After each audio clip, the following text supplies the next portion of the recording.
Welcome to our channel. ముందుగా మీరు ఎవరైనా కనుక మొదటిసారి ఈ ఛానల్ చూస్తున్నట్టయితే కనుక తప్పకుండా సబ్స్క్రైబ్ చేసుకోండి. అలాగే ఆ బెల్ ఐకాన్ కూడా క్లిక్ చేయండి. దీనివల్ల మీకు ఎటువంటి కొత్త కంటెంట్ ఎక్కడ అప్డేట్ చేసినా అతి త్వరగా మీకు తెలుస్తుంది. ఇంక ఈరోజు వీడియోలో మనం ఒరాకిల్ వర్చువల్ బాక్స్ ఎలా ఇన్స్టాల్ చేయాలి అని టాపిక్ చూడబోతున్నాము. ఈ ఒరాకిల్ వర్చువల్ బాక్స్ అనేది ఫ్రీగా డౌన్లోడ్ చేసుకోవచ్చు ఒరాకిల్ వెబ్సైట్ నుంచి.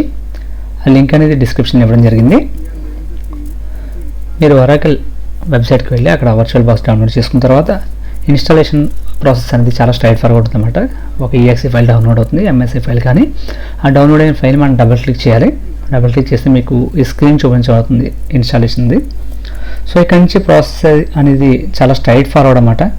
సింపుల్గా నెక్స్ట్ కొనుక్కోవడం, ఏమైనా ఆప్షన్స్ ఉంటాయి కనుక సెలెక్ట్ చేసుకోవడం లాంటిది ఉంటుంది. సో ఇప్పుడు మన ఇన్స్టాలేషన్ ప్రాసెస్ స్టార్ట్ చేద్దాం. సో డబుల్ క్లిక్ చేసినప్పుడు నెక్స్ట్ వెల్కమ్ మెసేజ్ వస్తుంది. ఇది ఇన్స్టాల్ చేయడానికి నెక్స్ట్ క్లిక్ చేయమని చెప్తుంది. మనం నెక్స్ట్ క్లిక్ చేసాము. ఇక్కడ ఏ కాంపోనెంట్స్ అనేవి ఇన్స్టాల్ అవుతాయి, అది ఏ లొకేషన్లో ఇన్స్టాల్ అవుతుందని చూపిస్తుంది. ఇక్కడ జనరల్లీ మనం చూసినట్లయితే ప్రోడక్ట్స్ అనేది జనరల్లీ సీ డ్రైవ్లోకి వెళ్తుంటాయి. ఇది కూడా సీ డ్రైవ్లోకి వెళ్తుంది. కాకపోతే నేను వేరే డ్రైవ్లోకి నేను ఇన్స్టాల్ చేస్తున్నాను అనమాట. ఎందుకంటే సీ డ్రైవ్లో అనేది ఎక్కువ ఇన్స్టాలేషన్ అయిపోయిన తర్వాత జనరల్లీ అబ్జర్వ్ సిస్టమ్స్లో అబ్జర్వ్ చేశాను.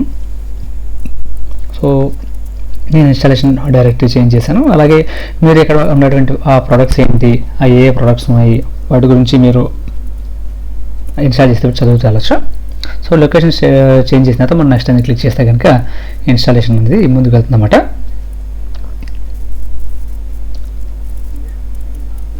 సో ఇక్కడ వేరే ఆప్షన్స్ ఉన్నాయి. ఎగ్జాంపుల్గా ఏంటంటే మీకు షార్ట్ కట్ అనేది కావాలా, క్విక్ ట్రేలో మనకి ఒక షార్ట్ కట్ కావాలా, ఇలాంటి ఆప్షన్స్ అయితే ఉన్నాయి. మీరు ఆ ఆప్షన్స్లో మీకు కావాల్సింది సెలెక్ట్ చేసి ఉన్న వాటిని అన్చెక్ చేయొచ్చు. ఇలా మన ఆప్షన్స్ అనేది ప్రొవైడ్ చేసిన తర్వాత సింపుల్గా నెక్స్ట్ క్లిక్ చేయొచ్చు మనం.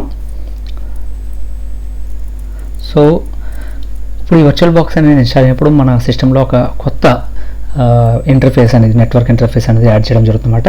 ఈ ప్రాసెస్లో కొన్నిసార్లు ఇంటర్ఫేసెస్ రీస్టార్ట్ చేయడం జరుగుతుంది.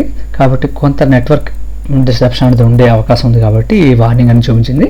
సో మనం ఓకే చేసి నెక్స్ట్కి పోవచ్చు. సో ఇప్పుడు ఇన్స్టాలేషన్ ప్రాసెస్ అనేది స్టార్ట్ అవుతుంది. Click yes.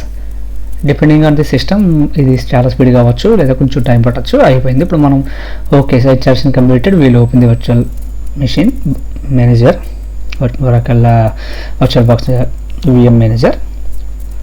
సో యాక్చువల్లీ ఏమవుతుందంటే మనం ఇప్పుడు ఇన్స్టాల్ చేసింది Oracle virtual box virtual machine manager install చేసాం. ఈ మేనేజర్ ఏదైతే ఓపెన్ అవుతుందో దాంట్లో మనం వేరే వర్చువల్ మెషిన్స్ క్రియేట్ చేయొచ్చు, రన్ చేయొచ్చు. వాటి ద్వారా మనం నెట్వర్కింగ్ కూడా చేయొచ్చు. ఎగ్జాంపుల్గా మన ల్యాబ్ ఉందనుకోండి, ల్యాబ్లో ఒక 4-5 సిస్టమ్స్ ఉన్నాయి. వాటిని దాంతో కనెక్ట్ చేయాలి, వాటి మధ్య వేరే నెట్వర్క్స్ మనం కనెక్ట్ చేయాలి. ఇలాంటివి ఏమైనా రిక్వైర్మెంట్స్ ఉంటాయి కనుక అవే సేమ్ రిక్వైర్మెంట్స్ మనం ఇక్కడ సాధించవచ్చు అన్నమాట.